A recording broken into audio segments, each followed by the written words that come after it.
ഈശോ മിശിഹായ്ക്ക് സ്തുതിയായിരിക്കട്ടെ. ഇപ്പോഴും എപ്പോഴും സ്തുതിയായിരിക്കട്ടെ. ഈശോയിൽ ഏറ്റവും പ്രിയ കുട്ടികളെ, വിശ്വാസ പരിശീലനം 12ാം ക്ലാസ്സിൻ്റെ രണ്ടാമത്തെ ക്ലാസ്സിലേക്ക് നിങ്ങളെല്ലാവരെയും ഈശോയുടെ നാമത്തിൽ സ്നേഹത്തോടെ ഞാൻ സ്വാഗതം ചെയ്യുകയാണ്. ഒന്നാമത്തെ ക്ലാസ്സിൽ ജോബി സാർ നിങ്ങളെ പഠിപ്പിച്ച വിശ്വാസവും ജീവിതവും എന്ന വിഷയമൊക്കെ നിങ്ങൾ പഠിച്ചു എന്ന് സാർ വിശ്വസിക്കുകയാണ്. സാർ ഒരു ചോദ്യം ചോദിച്ചാൽ നിങ്ങളിപ്പോൾ പറയുമോ? സാർ ഒരു ചോദ്യം ചോദിക്കട്ടെ. എന്താണ് നിങ്ങൾ ഒന്നാമത്തെ ക്ലാസ്സിൽ പഠിച്ചത് എന്ന് ഒരു നിമിഷം നമ്മൾക്കൊന്ന് ആലോചിക്കാം. അവിടെ വിശ്വാസത്തിൻ്റെ രണ്ട് വലിയ പ്രതീകങ്ങളെ നമ്മൾ കാണുകയുണ്ടായി, അല്ലേ? പിതാവായ അബ്രാഹത്തെയും പരിശുദ്ധ അമ്മയുമാണ് നമ്മൾ കണ്ടുമുട്ടിയത്. അതിനുശേഷം നമ്മൾ പഠിച്ചത് 3 തരത്തിലുള്ള വിശ്വാസമാണ് നമ്മൾക്ക് വേണ്ടത് എന്നാണ്. പരിശുദ്ധ ത്രിത്വത്തിലുള്ള വിശ്വാസം, നിങ്ങളിപ്പോൾ ഓർക്കുന്നു ജോബി സാർ പറഞ്ഞത്, അല്ലേ? അതുപോലെ തന്നെ സഭയിലുള്ള വിശ്വാസം. മൂന്നാമത് നമ്മൾ പഠിച്ചത് നിത്യജീവനിലുള്ള വിശ്വാസം. ഇങ്ങനെ 3 വിശ്വാസ വിഷയങ്ങളെക്കുറിച്ച് നമ്മൾ പഠിക്കുകയുണ്ടായി. അതിനുശേഷം നമ്മൾ ആ പാഠത്തിൽ കണ്ടത് വിശ്വാസത്തിൻ്റെ വിവിധ തലങ്ങളാണ്. സഭാ തലം, കുടുംബതലം, സമൂഹതലം, വ്യക്തിതലം, ഇങ്ങനെ 4 തലങ്ങളിലുള്ള വിശ്വാസത്തെക്കുറിച്ചൊക്കെ നമ്മൾ കാണുകയുണ്ടായി. അതെല്ലാം നിങ്ങൾ പഠിച്ചു എന്ന് സാറ് വിചാരിക്കുകയാണ്. പ്രിയ കുട്ടികളെ, വിശ്വാസത്തെക്കുറിച്ച് നിങ്ങൾ പഠിച്ചതുപോലെ തന്നെ വിശ്വാസ വിരുദ്ധ സിദ്ധാന്തങ്ങളെക്കുറിച്ചാണ് ഇന്ന് നമ്മൾ കാണാൻ വേണ്ടി പോകുന്നത്. വിശ്വാസത്തിൻ്റെ വലിയ 2 പ്രതീകങ്ങളെ കണ്ടു. വിശ്വാസത്തിൽ നമ്മൾ ആഴപ്പെട്ടു. ഈ ചിന്തകളൊക്കെ നമ്മളുടെ മനസ്സിലും നമ്മളുടെ സമൂഹത്തിലും അല്ലെങ്കിൽ നൂറ്റാണ്ടുകൾക്ക് മുമ്പ് എങ്ങനെ മുളപൊട്ടിയോ ആ മനസ്സുകളിൽ തന്നെ വിശ്വാസ വിരുദ്ധതയും ഉണ്ടായി എന്നുള്ളത് ഒരുപക്ഷെ വിധിവൈപരീത്യമായിരിക്കാം. അപ്പം വിശ്വാസത്തോടൊപ്പം വിശ്വാസ വിരുദ്ധത എങ്ങനെയുണ്ടായി, എന്താണ് ഈ വിശ്വാസ വിരുദ്ധ സിദ്ധാന്തങ്ങൾ എന്നാണ് ഈ രണ്ടാമത്തെ പാഠത്തിൽ നമ്മൾ കാണാൻ വേണ്ടി പോകുന്നത്. അതിനു മുമ്പ് നമ്മൾക്കൊരു നിമിഷം പ്രാർത്ഥിച്ചൊരുങ്ങാം. എല്ലാവരും ഒന്ന് എണീറ്റ് നിൽക്കുക, കണ്ണുകളടച്ച് നമ്മൾക്ക് പ്രാർത്ഥിക്കാം. നിത്യം പിതാവും പുത്രനും പരിശുദ്ധാത്മാവുമായ ത്രിയേക ദൈവമേ, ഒന്നാമത്തെ പാഠത്തിലൂടെ വിശ്വാസത്തിൻ്റെ 2 പ്രതീകങ്ങളെ കണ്ടുമുട്ടാനും വിശ്വാസത്തിൽ വളരാനുമുള്ള കൃപ നീ ഞങ്ങൾക്ക് നൽകി. ഇന്ന് ഞങ്ങൾ കാണാൻ വേണ്ടി പോകുന്നത് വിശ്വാസത്തിൽ ആഴപ്പെട്ടുകൊണ്ട് ഞങ്ങൾ ജാഗ്രതയോടെ കഴിയണമെന്നും നമ്മളുടെ ചുറ്റുമുള്ള വിശ്വാസവിരുദ്ധ സിദ്ധാന്തങ്ങളെ ഒക്കെ തള്ളിക്കളഞ്ഞുകൊണ്ട് ഈശോയുടെ കൂടെ ചേർന്ന് വചനത്തിലൂന്നിയ ജീവിതം നയിക്കാൻ ഞങ്ങളെ പ്രാപ്തരാക്കണമേ. അമ്മേ, മാതാവേ, സകല വിശുദ്ധരെ, സ്വർഗീയ മധ്യസ്ഥരെ, ഞങ്ങൾക്ക് വേണ്ടി പ്രാർത്ഥിക്കണമേ. നിത്യം പിതാവിൻ്റെയും പുത്രൻ്റെയും പരിശുദ്ധാത്മാവിൻ്റെയും നാമത്തിൽ ആമേൻ. പ്രിയ കുട്ടികളെ, നമ്മൾക്കൊരു വചനത്തിലൂടെ നമ്മളുടെ ക്ലാസ്സുകളിലേക്ക് ഇന്ന് പ്രവേശിക്കാം. നമ്മളോട് ഇന്ന് വിശുദ്ധ പൗലോസ് ശ്ലീഹ ഹെബ്രായക്കാർക്ക് എഴുതിയ ലേഖനം 11ാമത്തെ അധ്യായം 1 മുതൽ 3 വരെയുള്ള വചനങ്ങളാണ് സംസാരിക്കുന്നത്. നമ്മൾക്ക് നോക്കാം. വിശ്വാസം എന്നത് പ്രത്യാശിക്കുന്നവ ലഭിക്കുമെന്ന ഉറപ്പും കാണപ്പെടാത്തവ ഉണ്ട് എന്ന ബോധ്യവുമാണ്. ഇതുമൂലമാണ് പൂർവ്വ പിതാക്കന്മാർ അംഗീകാരത്തിന് അർഹരായത്. ദൈവത്തിൻ്റെ വചനത്താൽ ലോകം സൃഷ്ടിക്കപ്പെട്ടെന്നും കാണപ്പെടുന്നവ കാണപ്പെടാത്തവയിൽ നിന്ന് ഉണ്ടായി എന്നും വിശ്വാസം മൂലം നാം അറിയുന്നു. വിശ്വാസത്തെക്കുറിച്ചുള്ള മനോഹരമായ ഒരു നിർവചനമാണ് പൗലോസ് ശ്ലീഹ ഹെബ്രായക്കാർക്ക് എഴുതിയ ലേഖനത്തിൽ നമ്മൾ കണ്ടുമുട്ടിയത്. പ്രിയകുട്ടികളെ, നമ്മൾ കണ്ടു വിശ്വാസം ഒന്നാമത്തെ പാഠത്തിലൂടെ നമ്മളെ വിശ്വാസത്തിൽ ആഴപ്പെടുത്തിയെങ്കിൽ രണ്ടാമത്തെ പാഠം ഞാൻ നിങ്ങളോട് പറഞ്ഞു വിശ്വാസ വിരുദ്ധ സിദ്ധാന്തങ്ങളെക്കുറിച്ചാണ് നമ്മൾ പഠിക്കാൻ വേണ്ടി പോകുന്നത്. നിങ്ങൾക്കറിയാം, നമ്മളൊക്കെ കാണുന്നത് പോലെ എങ്ങനെയാണ് ഈ സിദ്ധാന്തങ്ങൾ ഉണ്ടായത് എന്ന് നമ്മൾക്കൊന്ന് നോക്കാം. എന്തായിരിക്കാം അതിന് കാരണം? വിശ്വാസവിരുദ്ധ സിദ്ധാന്തങ്ങൾ ഉണ്ടാകാൻ എന്താകാൻ കാരണം എന്ന് നമ്മൾക്ക് ജസ്റ്റ് ഒന്ന് നോക്കിപ്പോകാം, അല്ലേ? അതിന് 3 കാരണങ്ങളാണ് പറയുന്നത്. ഒന്ന്, പ്രത്യയശാസ്ത്രപരമായ ചില ആശയങ്ങൾ. നമ്മൾക്കറിയാം, ഒരു പ്രശ്നമുണ്ടാകുമ്പോൾ അതിന് 2 പക്ഷത്ത് നിന്ന് അതിനെ വീക്ഷിക്കുന്നവരുണ്ടാകും.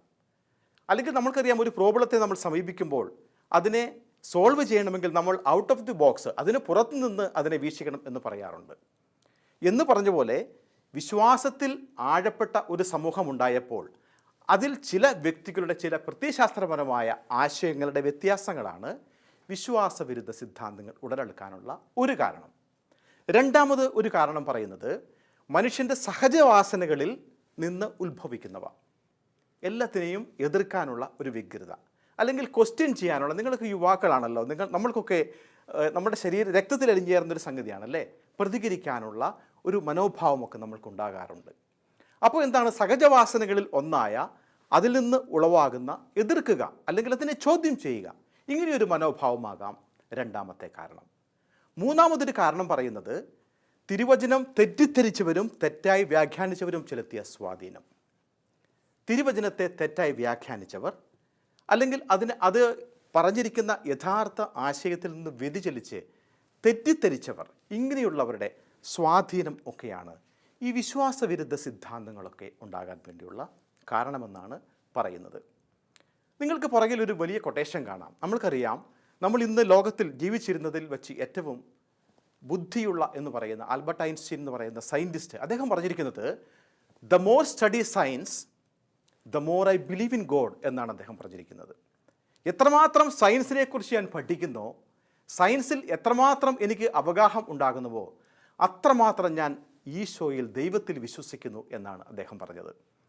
അപ്പോൾ ഒരു വശത്ത് സയൻസിൽ വലിയ സ്ഥാനങ്ങൾ നേടിയ ഒരാൾ, അല്ലെങ്കിൽ ലോകത്തിലെ ഏറ്റവും വലിയ ശാസ്ത്രജ്ഞൻ, തൻ്റെ പരീക്ഷണത്തിലൂടെ ഏറ്റവും കൂടുതൽ ദൈവവിശ്വാസി ആകുന്നു, അല്ലെങ്കിൽ എല്ലാ കണ്ടെത്തലുകളും ചെന്നെത്തുന്നത് ദൈവത്തിങ്കിലേക്കാണെന്ന് വലിയ സാക്ഷ്യം നമ്മുടെ മുമ്പിൽ വെക്കുകയാണ്.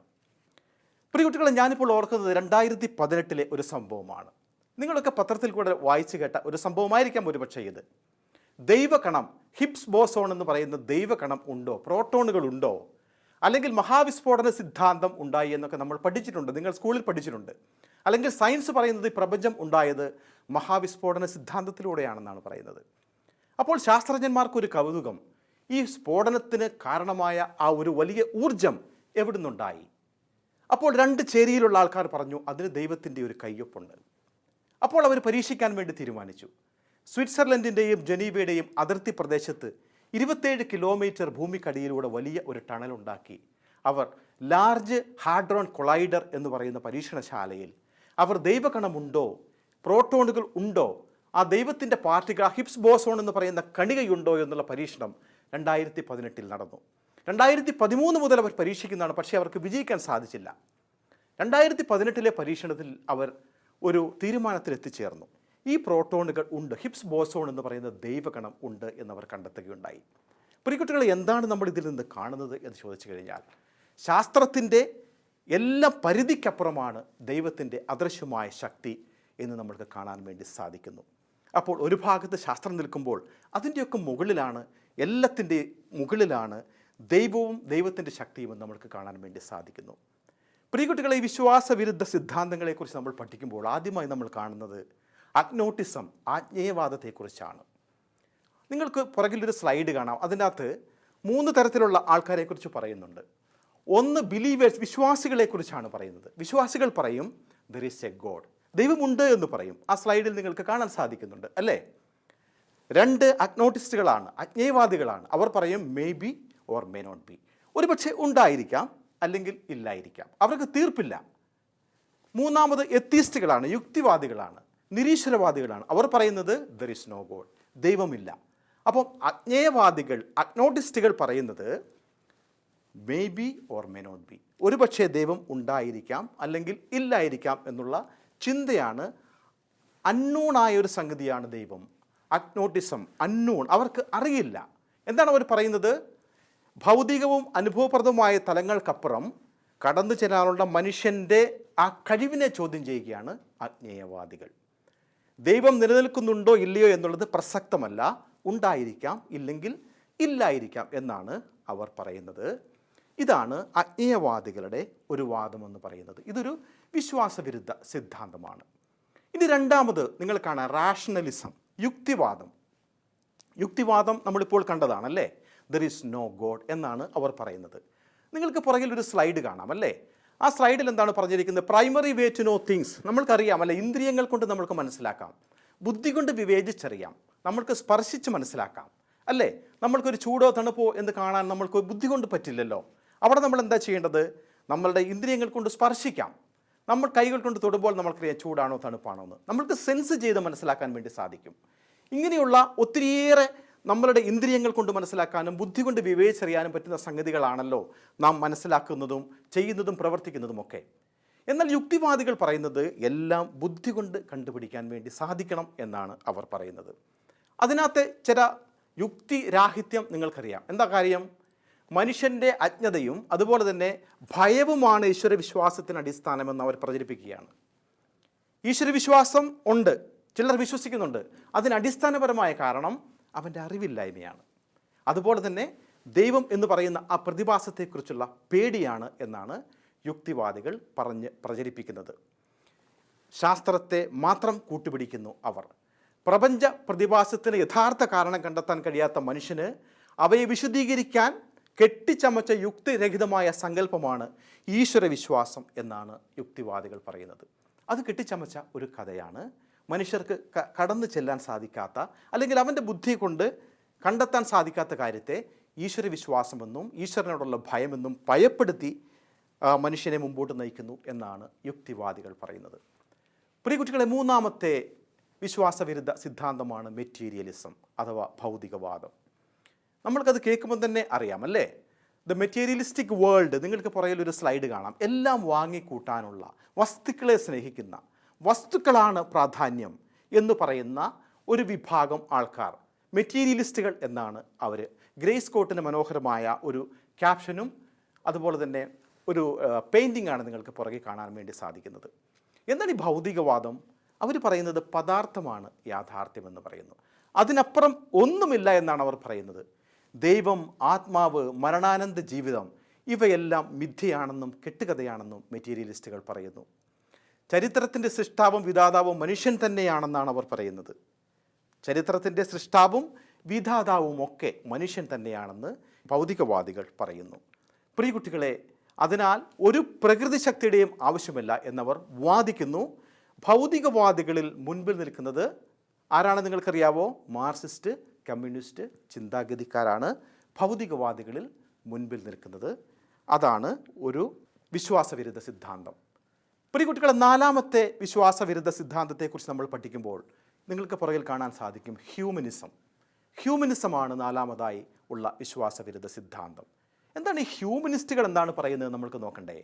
മനുഷ്യമഹത്വത്തിൻ്റെ പേരിൽ ദൈവത്വത്തെ നിഷേധിക്കുന്നതാണ് ഹ്യൂമനിസ്റ്റുകൾ. മനുഷ്യനാണ് ഏറ്റവും കൂടുതൽ മഹത്വം. മനുഷ്യൻ്റെ മഹത്വത്തെ അവർ ഉയർത്തിക്കാട്ടുന്നു. എന്നിട്ട് ദൈവത്വത്തെ നിഷേധിക്കുന്നവരാണ് ഹ്യൂമനിസ്റ്റുകൾ. മനുഷ്യനാണ് എല്ലാറ്റിൻ്റെയും മാനദണ്ഡമെന്നും മനുഷ്യനാണ് മഹത്വമെന്നും സ്വർഗവും നരകവും യുഗാന്ത്യത്തിലെ യാഥാർത്ഥ്യങ്ങളെല്ലാം മറിച്ച് ഈ ഭൂമിയിൽ തന്നെ അത് സംഭവിക്കുന്നു എന്നാണ് ഹ്യൂമനിസ്റ്റുകൾ പഠിപ്പിക്കുന്നത്. മനുഷ്യൻ തൻ്റെ തന്നെ ആത്മസത്തെ ആദർശവൽക്കരിച്ച് രൂപം കൊടുത്ത ഒരു സിദ്ധാന്തമാണ് ഹ്യൂമനിസം. നമ്മൾക്കറിയാം, അടിസ്ഥാനപരമായി നിലനിൽക്കുന്ന ഒരു വിശ്വാസമല്ല, ഒരു യുക്തിരഹിതമായ ഒരു സംഗതിയാണ് ഹ്യൂമനിസ്റ്റുകളുടെ. മനുഷ്യന് മഹത്വം കൊടുത്തുകൊണ്ട് ദൈവത്തിൻ്റെ അസ്തിത്വത്തെ നിഷേധിക്കുന്ന വിശ്വാസവിരുദ്ധ സിദ്ധാന്തമാണ് ഹ്യൂമനിസ്റ്റുകൾ മുമ്പോട്ട് വയ്ക്കുന്നത് എന്ന് നമ്മൾക്കറിയാം. ആജ്ഞേയവാദവും ഭൗതികവാദവും അതുപോലെ തന്നെ ഹ്യൂമനിസ്റ്റ് ചിന്താഗതികളും എല്ലാം തന്നെ നമ്മളുടെ വിശ്വാസവുമായി ഒട്ടും ചേർന്ന് പോകുന്നതല്ല എന്ന് നമ്മൾക്കറിയാൻ വേണ്ടി സാധിക്കും. പ്രിയ കുട്ടികളെ, നമ്മൾക്കൊരു നിമിഷം കണ്ണുകളടച്ച് പ്രാർത്ഥിക്കാം. നിരീശ്വര പ്രത്യയശാസ്ത്രങ്ങളെ ഉപേക്ഷിക്കാനും അതിനുള്ള കൃപ നമ്മൾക്ക് നൽകാനും ക്രൈസ്തവ വിശ്വാസത്തിൽ ഉറച്ചു നിന്നുകൊണ്ട് നമ്മുടെ വിശ്വാസത്തെ പ്രഘോഷിക്കാനുമുള്ള കൃപ നൽകണമേ എന്ന് നമുക്ക് പ്രാർത്ഥിക്കാം. എന്താണ് ഈ പാഠത്തിൽ നിന്ന് നമ്മൾക്ക് ലഭിക്കുന്ന ബോധ്യം എന്ന് ചിന്തിക്കേണ്ടേ നമ്മൾ ഈ പാഠം നമ്മളോട് പറയുന്ന സന്ദേശം എന്താണെന്ന് നോക്കാം. ഈശ്വര നിഷേധം മനുഷ്യ സമൂഹത്തിൻ്റെ ഐക്യത്തെ തകർക്കുന്നു. നമ്മളത് എപ്പോഴും മനസ്സിൽ വിചാരിക്കണം. മനുഷ്യ സമൂഹത്തിൻ്റെ ഐക്യം, അവരുടെ പരസ്പര സ്നേഹം, അഖണ്ഡത, ഇതിനെയെല്ലാം ഈശ്വര നിഷേധം തകർക്കുന്നു. ഈശ്വര നിഷേധത്തെ വളർത്തുന്ന എല്ലാ പ്രസ്ഥാനങ്ങളെയും നമ്മൾ നിരാകരിക്കേണ്ടതാണ് എന്നുള്ള ബോധ്യമാണ് നമ്മൾക്ക് ഉണ്ടാകേണ്ടത്. ഈ പാഠത്തിലൂടെ നമ്മൾ കടന്നു പോകുമ്പോൾ നമ്മളുടെ മനസ്സിന്, നമ്മുടെ മനോഭാവത്തിന്, നമ്മുടെ സ്വഭാവത്തിന് ഒക്കെ ഒരു മാറ്റം വരണം. നിരീശ്വര പ്രത്യയശാസ്ത്രങ്ങളെ എതിർക്കും, അവയ്ക്കെതിരെ ഞാൻ ജാഗ്രത പുലർത്തും എന്നുള്ള ഒരു പ്രതിജ്ഞയും നമ്മൾക്കിപ്പോൾ എടുക്കാം. പ്രിയ കുട്ടികളെ, ഈ ആഴ്ച മുഴുവൻ നമ്മൾക്ക് ധ്യാനിക്കാൻ വേണ്ടി നൽകുന്ന ഒരു വചനം ഇതാണ്. സങ്കീർത്തന പുസ്തകം 25-ാമത്തെ അധ്യായം 4 മുതൽ 5 വരെയുള്ള വചനങ്ങളാണ് ഈ ഒരാഴ്ച മുഴുവൻ നിങ്ങൾക്ക് ധ്യാനിക്കാൻ വേണ്ടിയുള്ളത്. ആ വചനം ഇങ്ങനെയാണ്: കർത്താവേ, അങ്ങയുടെ മാർഗങ്ങൾ എനിക്ക് മനസ്സിലാക്കി തരണമേ, അങ്ങയുടെ പാതകൾ എന്നെ പഠിപ്പിക്കണമേ, അങ്ങയുടെ സത്യത്തിലേക്ക് എന്നെ നയിക്കണമേ. എന്തെന്നാൽ അങ്ങാണല്ലോ എന്നെ രക്ഷിക്കുന്ന ദൈവം. ഈ മനോഹരമായ വചനം നമ്മളെ കാത്തുപരിപാലിക്കുന്ന ദൈവത്തെ ഓർക്കാനും അനുസ്മരിക്കാനും പ്രാർത്ഥിക്കാനും നിങ്ങളുടെ ജീവിതത്തിൽ മുതൽക്കൂട്ടാകാനും ഈ വചനം ഒക്കെ ഉപകാരപ്രദമാകട്ടെ എന്ന് സാർ ആശംസിക്കുകയും പ്രാർത്ഥിക്കുകയും ചെയ്യുകയാണ്. പ്രിയ കുട്ടികളെ, ഈ ഒന്നാമത്തെ ഭാഗത്തിൽ 2 ക്വസ്റ്റ്യൻ ആൻസറാണുള്ളത്. നിങ്ങളത് കണ്ടെത്തി എഴുതി നിങ്ങളുടെ അധ്യാപകർക്ക് അയച്ചു കൊടുക്കുകയും അടുത്ത ഭാഗത്തിന് വേണ്ടി ഒരുങ്ങുകയും ചെയ്യുക. ഈശോ മിശിഹായ്ക്ക് സ്തുതിയായിരിക്കട്ടെ.